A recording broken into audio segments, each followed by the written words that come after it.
तो आइए फटाफट हम लोग ग्रुप थ्योरी के कुछ बेसिक से जो प्रॉब्लम्स है उसकी चर्चाएं कर लेते हैं कि किस तरीके से हमारे पास आने वाली है। मोटा मोटी मेन क्वेश्चंस पर डिस्कशंस कर दे रहे हैं फटाफट। यहाँ पर जो हमारे पास सबसे पहला जो क्वेश्चन है, यहाँ पर हम लोग आज 5 इंपॉर्टेंट क्वेश्चंस पर चर्चा करेंगे जो खास बात करके आपके पास यहाँ पर है। आइए फटाफट डिस्कस कर लेते हैं। हमें दिया गया है कि शो करना है कि the set of all positive rational number form an abelian group with under the composition this, यानी कि हमारे पास जो कंपोजिशन है वो ये है a star B is equal to A B by 4, और उसके थ्रू हम लोगों को कोई भी जो हमारे पास यहाँ set of all positive rational number है उसको यहाँ पर अबेलियन ग्रुप दिखाना है। ठीक है, ये हमारे पास टास्क है आज की क्लास में। तो बेसिकली तौर पर जब भी हमें अबेलियन ग्रुप दिखाना होता है तो हम लोग जनरली 5 प्रॉपर्टीज को सेटिस्फाई करा रहे होते हैं। पहला closure, associative, existence of identity, existence of inverse और कम्यूटेटिव लो। और यहाँ पर जो हमारा कंपोजिशन चल रहा है वो a star B is equal to A B by 4, यानी जो भी नंबर आएगा उन दोनों नंबर को मल्टीप्लाई करके 4 से डिवाइड करना, ऐसा कंपोजिशन आ रही है। ठीक है, तो हम इसे बेसिकली तौर पर हम 4 प्रॉपर्टीज को यहाँ पर प्रूविंग करेंगे, 4 प्रॉपर्टीज दिखाएंगे। आइए फटाफट काम कर लेते हैं। यहाँ पर अगर बेसिकली तौर पर अगर हम आपको बताएं तो सबसे पहले जो हमारे पास कंपोजिशन है या सेट ऑफ रेशनल नंबर है वो लिख लीजिए। तो हम लिख लेते हैं Q plus B the set of all positive rational number. ठीक है, ये हम लोग यहाँ पर पॉजिटिव रेशनल नंबर का यहाँ पर सेट हम लोग लिख करके चल रहे हैं, रेशनल नंबर। ठीक है, इतनी बातें हैं, आगे देख लेते हैं। हमारे पास जो कंपोजिशन है वो ये है कि a star B is equal to A B by 4, ये हम लोगों को बताना है। तो सबसे पहले हम यहाँ पर बात करेंगे क्लोजर लो के ऊपर। तो क्लोजर लो में हम सबसे पहले क्या दिखाएंगे कि अगर यहाँ पर फिर 2 एलिमेंट लेते हैं, उन दोनों को अगर हम क्लोज दिखा पाए तो मेरा काम हो जाएगा। ध्यान से सुनो, हमारा सेट Q प्लस चल रहा है यानी पॉजिटिव रेशनल नंबर। मान लेते हैं कि यहाँ से 2 एलिमेंट को पिक किए, A और B हम Q प्लस से पिक किए। ठीक है, तो जब हम इन दोनों को मल्टीप्लाई भी करेंगे तब भी तो ये Q प्लस में ही रहेगा, यानी कि 2 रेशनल नंबर का प्रोडक्ट भी रेशनल नंबर होता है। अगर हम इसे 4 से भी डिवाइड करेंगे तब भी हमारे पास एक रेशनल नंबर तो बना ही रहेगा। इसका मतलब a इंटू बी बाई 4 को हम a स्टार बी लिख सकते हैं। और अगर ऐसा केस होता है तो हम यहाँ पर कहेंगे कि ये क्लोजर प्रॉपर्टीज को होल्ड कर रहा है। हम दूसरी प्रॉपर्टीज पर आते हैं जिसका नाम है एसोसिएटिव लो, उस पर भी चर्चा कर देते हैं। तो अगर हम यहाँ पर बात कर लेते हैं दूसरे लो यानी कि एसोसिएटिव लो की बात करें, ठीक है, तो एसोसिएटिव लो में हमारे पास यहाँ पर सेकंड प्रॉपर्टी में क्या करेंगे, यहाँ पर हम 3 एलिमेंट लेंगे। जनरली के तौर पर यहाँ पर A, B and C 3 element लेंगे हम Q प्लस से। और यहाँ पर हम जनरली एसोसिएटिव में क्या करते हैं, ध्यान से सुनो, हम A स्टार B को पहले सॉल्व करते हैं और फिर हम स्टार C के साथ। ठीक है, इसके अलावा भी हम यहाँ पर ये करते हैं कि A स्टार B, इस बार B स्टार C को हम पहले कर लेते हैं, यानी इसमें फर्स्ट के 2 को करना फिर लास्ट को, इसमें लास्ट के 2 को फिर फर्स्ट को, ये दोनों बराबर आना चाहिए। आइए हम करके देखते हैं। A स्टार B को अगर देखें तो हमारे पास है ए बी बाई 4, ठीक है, और यहाँ पर है स्टार ऑफ C। यहाँ पर देख लो B स्टार C है, इसका मतलब इसके अकॉर्डिंग अगर हम चलेंगे इस रूल के अकॉर्डिंग तो हमको BC को मल्टीप्लाई करके 4 से डिवाइड करना होगा। और यहाँ पर भी स्टार हमारा A है। अब मान लो कि आपके पास ये एक एलिमेंट है, ये एक एलिमेंट है, ये भी एक एलिमेंट है और ये एक एलिमेंट है। तो इस रूल के अकॉर्डिंग ये कहता है कि इन दोनों को पहले प्रोडक्ट करो, 4 से डिवाइड करो। तो यहाँ अगर ये पूरा एक एलिमेंट है, ये भी एक पूरा एलिमेंट है, तो हम ए बी बाई 4 को हम C से गुना करेंगे और फिर 4 से डिवाइड करेंगे, यही बात होगी। राइट हैंड साइड में भी देख लो, A और ये अगर पूरा एलिमेंट है तो A को हम BC बाई 4 से गुना करेंगे, बाई 4 से डिवाइड करेंगे। इन दिस केस अगर हम देखें तो ये सारा का सारा एलिमेंट अब हमारे पास ठीक ठाक इक्वल आने के जैसा हो रहा है, यानी कि A B C ऊपर मल्टीप्लाई करोगे तो A B C बाई 4 हो जाएगा। राइट हैंड साइड में देखोगे तो A B C बाई 4 हो जाएगा। तो इस तरीके से हमारे पास कुल मिलाकर के यहाँ पर चर्चाएं होती है कि एसोसिएटिव लो हम ऐसे दिखाते हैं। इसके अलावा 3 प्रॉपर्टीज और हैं, एग्जिस्टेंस ऑफ आइडेंटिटी, वो भी हम लोग देख लेते हैं, फिर एग्जिस्टेंस ऑफ इनवर्स और फिर हम लोग यहाँ पर कम्यूटेटिव लो को देखेंगे। तीसरे लो पर अगर हम बात करते हैं तो उस तीसरे लो का नाम है एग्जिस्टेंस ऑफ आइडेंटिटी, वो भी हम यहाँ से दिखा देते हैं। एग्जिस्टेंस ऑफ आइडेंटिटी इस पर हम लोगों को चर्चाएं करनी है। एग्जिस्टेंस ऑफ आइडेंटिटी में क्या होती है कि जब भी हम किसी भी एलिमेंट को ई के साथ ऑपरेट करते हैं तो वही एलिमेंट आता है, यानी ए का ए ही आएगा। अब इसके अकॉर्डिंग अगर हम देखें यहाँ पे ए स्टार ई, तो यहाँ पर ये रूल कहता है कि इन दोनों को पहले प्रोडक्ट करो, 4 से डिवाइड करो। राइट हैंड साइड में ए है, ए से ए को कैंसिल, 4 को इधर भेजोगे तो ई का जगह पर 4 आ गया, और यही हमारा आइडेंटिटी एलिमेंट होता है। ठीक है, अब हम बढ़ते हैं चौथे प्रॉपर्टीज पर, जिसका नाम है एग्जिस्टेंस ऑफ इनवर्स। ठीक है, इतनी बातें हम बात कर रहे हैं, एग्जिस्टेंस ऑफ इनवर्स के ऊपर चर्चा कर रहे हैं। एग्जिस्टेंस ऑफ इनवर्स पर अगर हम बात करें तो हमारे पास ये होना चाहिए कि जब दो एलिमेंट को हम इस तरीके की प्रोडक्ट में लेते हैं, इसे आइडेंटिटी एलिमेंट आना चाहिए। अब इसके अकॉर्डिंग अगर हम देखें तो पहले इन दोनों का प्रोडक्ट करो और 4 से डिवाइड करो, क्योंकि यही रूल कहता है, क्योंकि ये बाइनरी ऑपरेशन ऐसे चल रहा है। ई की जगह तो हमारा 4 आया है, वो डालेंगे, इसको इधर भेजेंगे, तो ए बराबर हमारे पास, या ऐसा आप कर लो कि यहाँ से बी निकाल लो, तो बी बराबर 4 चौके 16, और ये इधर ए आ जाएगा तो 16/a, ये एग्जिस्टेंस ऑफ इनवर्स हो गया।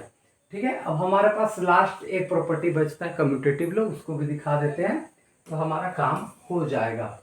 तो हम यहाँ पर 5वें प्रॉपर्टीज पर चर्चाएं कर रहे हैं। 5वें प्रॉपर्टीज को हम यहाँ से कहते हैं कि ये हमारे पास कम्यूटेटिव लॉ को होल्ड करेगा। ठीक है, कम्यूटेटिव लॉ। अब ये कम्यूटेटिव लॉ क्या है, किस तरीके से काम करती है, बस इसमें उल्टा उल्टी दिखाना होता है।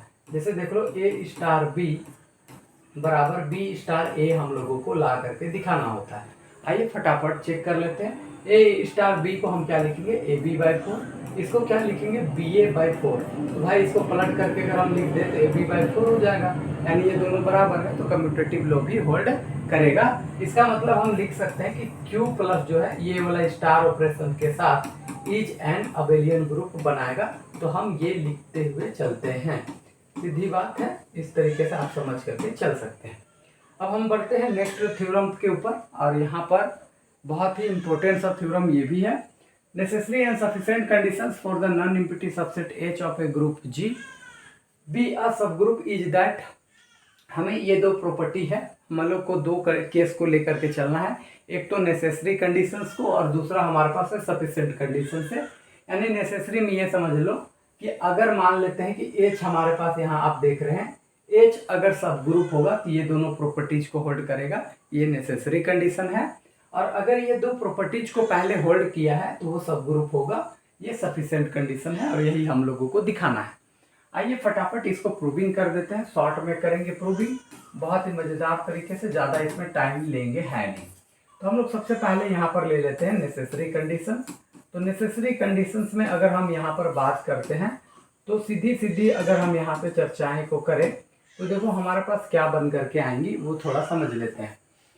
अगर मान लेते हैं कि यहाँ से लेट कि H बी एनी सब ग्रुप ऑफ ग्रुप G, ठीक है, सब ग्रुप ऑफ ग्रुप G, ये हम मान करके चल रहे हैं। ठीक है, इतनी बातें।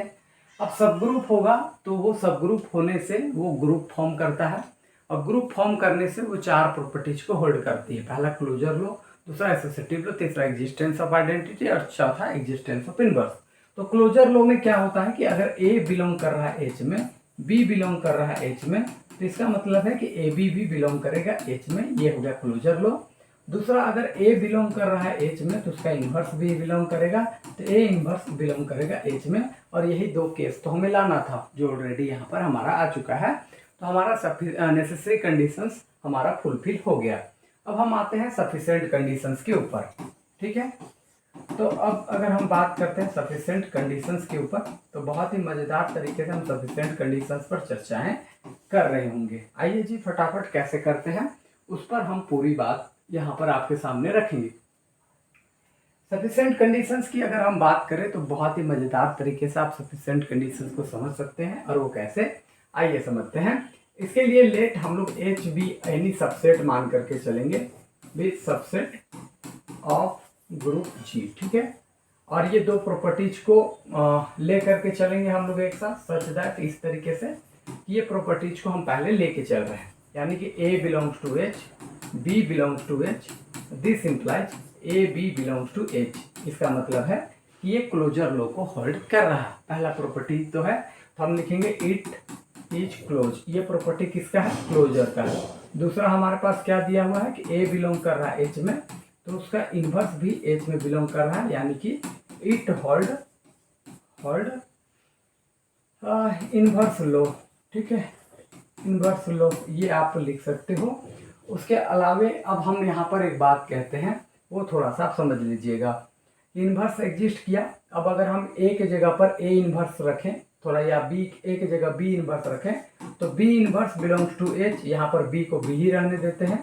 तो यहाँ पर देखो क्या होगा कि बी इन्वर्स ए की जगह आएगा तो B inverse B belongs to H हो जाता है। और जब बी और बी इन्वर्स एक साथ मिलेगा तो हमें आइडेंटिटी देगा जो कि एच में बिलोंग करेगा। इसका मतलब है कि यहाँ पर आइडेंटिटी एलिमेंट भी एग्जिस्ट करता है। तो इट होल्ड आइडेंटिटी एलिमेंट। ठीक है, ये भी हम लोग यहाँ से लिख सकते हैं। बाकी हम लोग यहाँ पर एक बात और लिखेंगे कि H is a subset of G है। इसका मतलब associative low, associative, this implies associative low must be hold in H। H में एसोसिएटिव लो होल्ड करेगा ही करेगा। इसका मतलब ये हुआ कि H is form a group. तो H क्या फॉर्म करेगा? ग्रुप फॉर्म करेगा। अब अगर ग्रुप फॉर्म करेगा और उसका छोटा पार्ट है, देयरफॉर हम यहाँ से लिख सकते हैं कि H इज अ सब ग्रुप ऑफ ग्रुप G। ये हम लिख सकते हैं। तो मोटा मोटी इस बात को समझ के चलना है। ये थ्योरम भी हो गया हमारा। बढ़ते हैं नेक्स्ट थ्योरम में। ये काफ़ी इंपॉर्टेंट है, इसको आप समझ लीजिएगा। ये बहुत बार एग्जाम हॉल में आपसे पूछा जाता है। तो यहाँ पर हमें बात करनी है कि so that if H1 and H2 be the two subgroup of group G, then हमें ये प्रूव करना है कि उन दोनों के इंटरसेक्शंस भी, यानी कि ये हमारे पास एक ग्रुप सब ग्रुप फॉर्म करके दिखा देगा। तो आइए हम इस चीज़ों को कैसे समझ सकते हैं उस पर हम लोग बात करते हैं। तो अगर हम इसकी सॉल्यूशंस की अगर हम बात करेंगे तो सीधा सीधे हम कहते हैं कि let H1 and H2 be two subgroup of group G। ठीक है, हम लोग ये मान के चल रहे हैं कि H1 और H2 क्या है? दो सब ग्रुप है ग्रुप G का। ठीक है, अब इतनी बात समझ करके चलना है। अब हम लोग देन यहाँ से देख लो, then we have to show that, तब हम लोगों को शो करना है कि H1 intersection H2 is also a subgroup of group G। हम लोगों को ये प्रूव करके दिखाना है कि H1 इंटरसेक्शन H2 भी क्या होगा? सब ग्रुप होगा। किसका? ग्रुप G का। अगर H1 H2 है तो उन दोनों के इंटरसेक्शन भी G का सब ग्रुप होगा, ये दिखाना है। तो हम मान लेते हैं कि यहाँ पर दो एलिमेंट बिलोंग कर रहा है। मान लो A बिलोंग कर रहा है H1 इंटरसेक्शन H2 पर। ठीक है, इतनी बातें हैं जिसको ध्यान में रखनी है।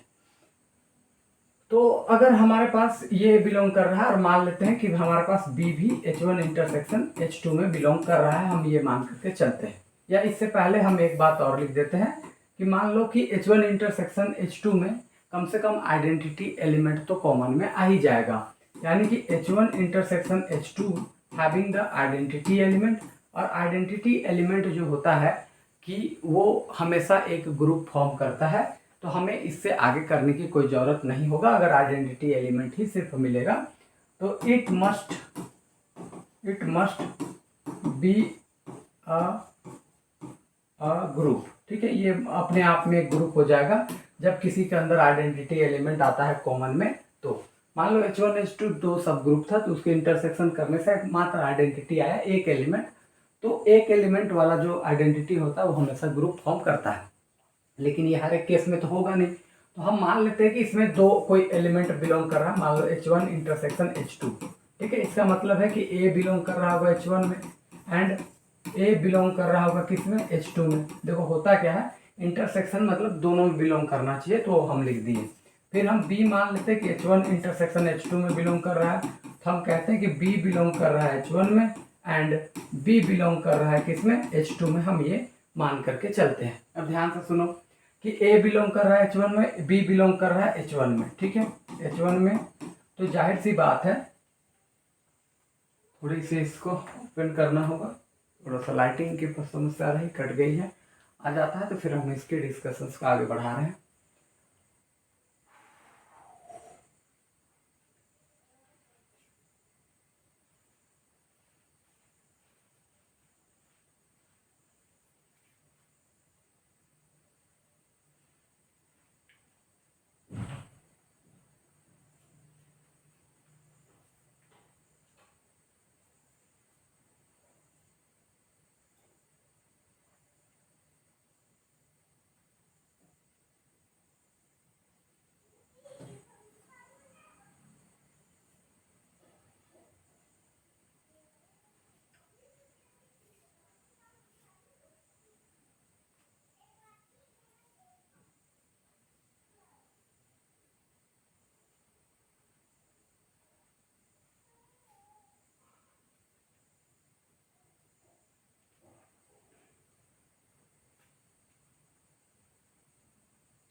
देखिए यहाँ पर आते हैं तो हम मान लेते हैं कि यहाँ पर एक एलिमेंट ए है जो H1 इंटरसेक्शन H2 में है। इसका मतलब है कि A बिलोंग करेगा H1 में एंड A बिलोंग करेगा H2 में भी, तो कोई दिक्कत वाली बात नहीं है। उसी तरीके से अगर B कोई एलिमेंट H1 इंटरसेक्शन H2 में बिलोंग कर रहा है, इसका मतलब है कि B बिलोंग कर रहा होगा H1 में एंड B बिलोंग कर रहा होगा H2 में। इतनी बात तो कॉमन सेंस वाली भी चीज़ें हैं। अब यहाँ से सुनो कि अगर यहाँ से देख लो A बिलोंग कर रहा है H1 में, ठीक है, B भी बिलोंग कर रहा है H1 में, तो जाहिर सी बात है कि हम A B इनवर्स तो है वो H1 में बिलोंग करेगा। ऐसा क्यों? क्योंकि ये H1 जो है वो सब ग्रुप है और सब ग्रुप के प्रॉपर्टी में इस वाले को होल्ड करना उसकी स्वाभाविक नेचर है। इस चलते हम यहाँ पर लिख चलते हैं कि ये सब ग्रुप के प्रॉपर्टीज की वजह से ऐसा करता है। अब ध्यान से देखो, उसी तरीके से अगर हम A की देखें तो ये H2 में भी करता है, अगर हम B की बात करें तो वो भी H2 में करता है। अब यहाँ से अगर देखें तो AB इनवर्स भी हमारा H2 में करेगा, क्योंकि ये सब ग्रुप की वो प्रॉपर्टीज को होल्ड करते हुए चल रहा है। अब देखो ये दोनों चीज जो है वो H1 में है और H2 में भी है। इसका मतलब हमने देखा कि ये दिस इंप्लाइज कि AB इनवर्स जो है वो उन दोनों के इंटरसेक्शन में भी बिलोंग करेगा। तो अब हम एक बात लिख सकते हैं कि अगर A बिलोंग कर रहा है H1 इंटरसेक्शन H2 में इस वाले पॉइंट से, B बिलोंग कर रहा है H1 इंटरसेक्शन H2 में, दिस इंप्लाइज AB इनवर्स भी बिलोंग कर रहा है H1 इंटरसेक्शन H2 में। इसका मतलब है कि इसी वजह से H1 intersection H2 is a सब ग्रुप ऑफ ग्रुप G, हम ये लिख सकते हैं। ठीक है, इतनी बातें हैं जिसको आपको यहाँ पर छापना था और ये थ्योरम हो जाता है आपका प्रूफ। ठीक है, हम आते हैं नेक्स्ट थ्योरम पर। हमें प्रूफ करना है कि सेट ऑफ रेशनल नंबर और real number is form a group, हमें ये प्रूफ करके देना है। तो देखो बहुत ही इसका सिंपल सा है, हम लोगों को सबसे पहले लेट कर लेना है विथ रिस्पेक्ट टू, यहाँ लिखना चाहिए था with respect to addition, plus के रूप में हम लोगों को इसको अबेलियन ग्रुप दिखाना है। आइए फटाफट कर देते हैं। तो हम यहाँ सिंपली तौर पर ये मानेंगे कि let R be the set of all real number, हम ये मान करके चल रहे हैं। ठीक है, इतनी बातें हैं। अब यहाँ से सुनना कि हमें 5 प्रॉपर्टी करना है अबेलियन ग्रुप के लिए: closure, associative, existence of identity, existence of inverse और कम्यूटेटिव लो। तो फटाफट करते हैं। सबसे पहले हम लगाते हैं क्लोजर लॉ की बात करें तो क्लोजर लॉ में अगर हम देखें तो हमारे पास क्या होनी चाहिए कि कोई 2 एलिमेंट को लेंगे, जोड़ने के बाद वहीं आना चाहिए। अब मान लेते हैं कि लेट आप A और B बिलोंग कर दिए रियल नंबर में, तो इन दोनों को जोड़ करके जो तीसरा एलिमेंट आएगा वो भी एक रियल नंबर होगा और ये हर एक के लिए है। तो for all A and B belongs to क्या लिखेंगे? Real number. ये हो गया क्लोजर लॉ। दूसरा में अगर हम बात करते हैं एसोसिएटिव लॉ की, ठीक है, एसोसिएटिव लॉ की, तो बहुत आसान तरीके से आपको ऐसे लिखना है कि let A B C belongs to R, बस आपको ब्रैकेट चेंज कर देना है, A plus B plus C, A plus B plus C, बस लास्ट के दो गुम और यहाँ फर्स्ट के दो गुम है, ये बराबर होना चाहिए। For all A B C belongs to R, आप इस तरीके से एसोसिएटिव लॉ को समझ सकते हैं। तीसरा में अगर हम बात करते हैं तो हम यहाँ बात करेंगे एग्जिस्टेंस ऑफ आइडेंटिटी के ऊपर, एग्जिस्टेंस ऑफ आइडेंटिटी के ऊपर बात करेंगे। तो एग्जिस्टेंस ऑफ आइडेंटिटी में हम क्या करेंगे, देखो रियल नंबर के अंदर एक एलिमेंट आता है जीरो, तो ए को अगर हम जीरो के साथ जोड़ेंगे तो यही रहेगा, या हम जीरो प्लस ए करेंगे तब भी हमारे पास यही रहेगा। For all a belongs to real number, इसी वजह से जीरो को हम आइडेंटिटी एलिमेंट कहते हैं। इतनी बात है जिसको आपको समझना है, ठीक है। अब लास्ट चौथा प्रॉपर्टी में आ जाते हैं जिसका नाम है existence of inverse, existence of inverse, इस पर चर्चा कर लेते हैं। तो ध्यान से सुनना कि अगर हमारे पास ए बिलोंग कर रहा है रियल नंबर में तो उसमें माइनस ए भी बिलोंग करेगा रियल नंबर में। अब अगर हम दोनों को अगर हम जोड़ दें तो यहाँ पर आ जाएंगे जीरो, और या तो माइनस ए प्लस में ए करोगे तब भी आएगा जीरो फॉर ऑल ए। तो इन दिस केस हम यहाँ पर minus A is the inverse of ये कहेंगे, इनवर्स ऑफ ए हम ये कहते हुए चलेंगे। ये चार प्रॉपर्टी हो गया। लास्ट बचा हमारे पास, और जिस प्रॉपर्टीज का नाम है हमारे पास उसको हम लोग बोलेंगे कम्यूटेटिव लॉ, ठीक है, कम्यूटेटिव लॉ। ये लॉ हम लोगों को बहुत ज़्यादा बेनिफिट दे जाएगा। कम्यूटेटिव लॉ में बस उल्टा उल्टी दिखाना है। देखो ए प्लस बी को हम क्या लिख सकते हैं, बी प्लस ए लिख सकते हैं। ये तो जाहिर सी बात है कि दो रियल नंबर को जोड़ करके उल्टा उल्टी लिख सकते हैं। हो गया फाइनली, तो फाइनली लिख देंगे कि आर जो है वो प्लस के रूप में ईच एन अबेलियन ग्रुप ये बनाता है, हम ऐसा लिख सकते हैं। सीधा सीधी मतलब है, ध्यान रखिएगा। अब लास्ट थ्योरम है 5वां नंबर में, इसमें आ जाते हैं state and proof Lagrange's theorem, इस पर चर्चा कर देते हैं।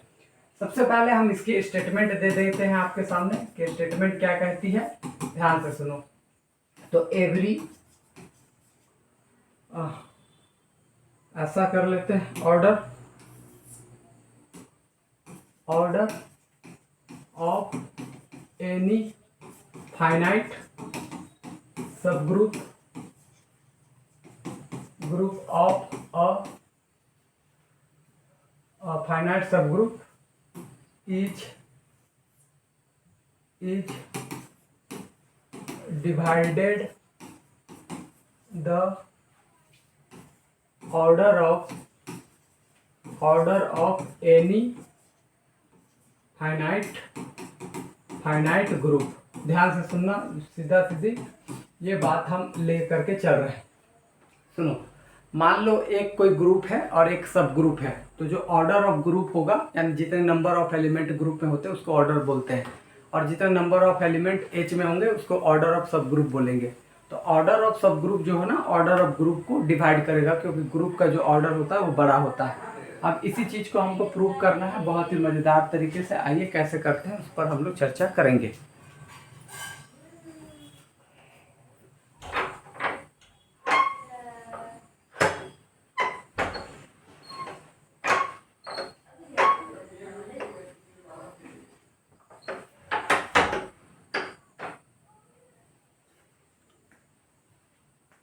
तो इसके लिए बहुत सिंपल सा प्रूविंग देंगे हम लोग, बहुत आसान सा प्रूविंग देंगे। सीधा सीधी मानेंगे कि let G be the number of element n मान करके चलेंगे, ऐसा कुछ कहते हैं। जैसे मान लो A1 A2 dot dot dot n, यहाँ लिखेंगे be an infinite be a finite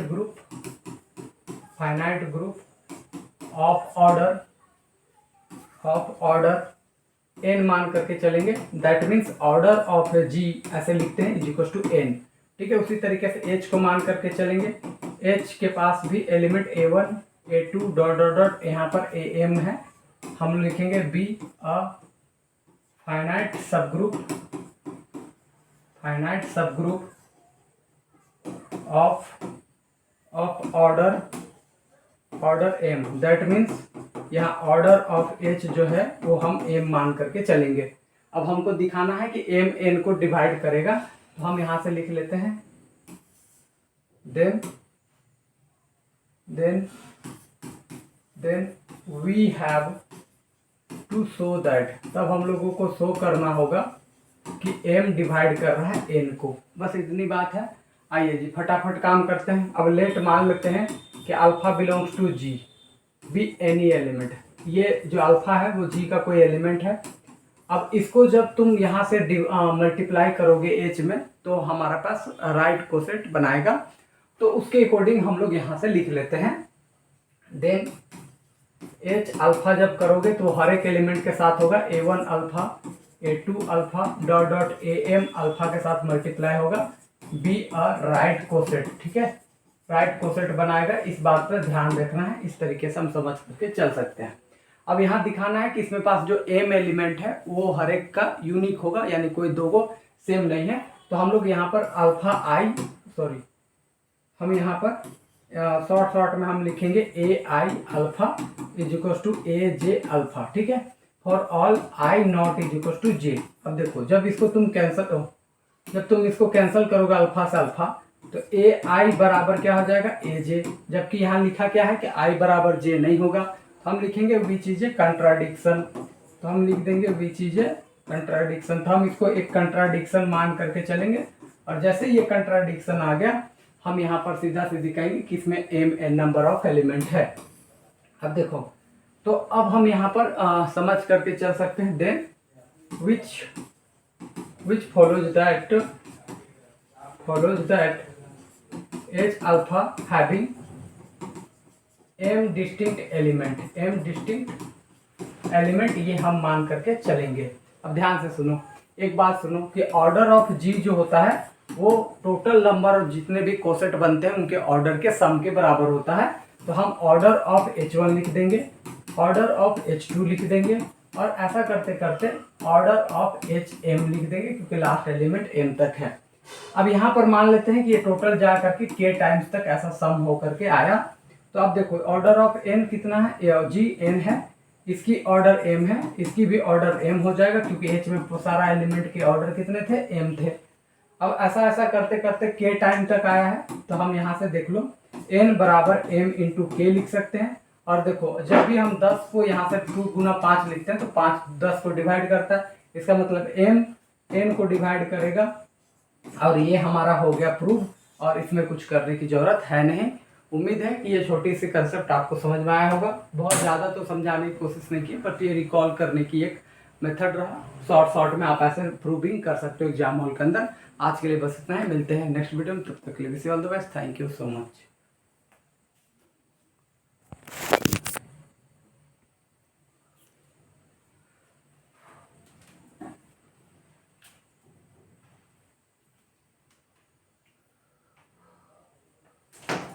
मेरी जिंदगी मेरी हर खुशी तुमसे जुड़ी है मेरी जिंदगी।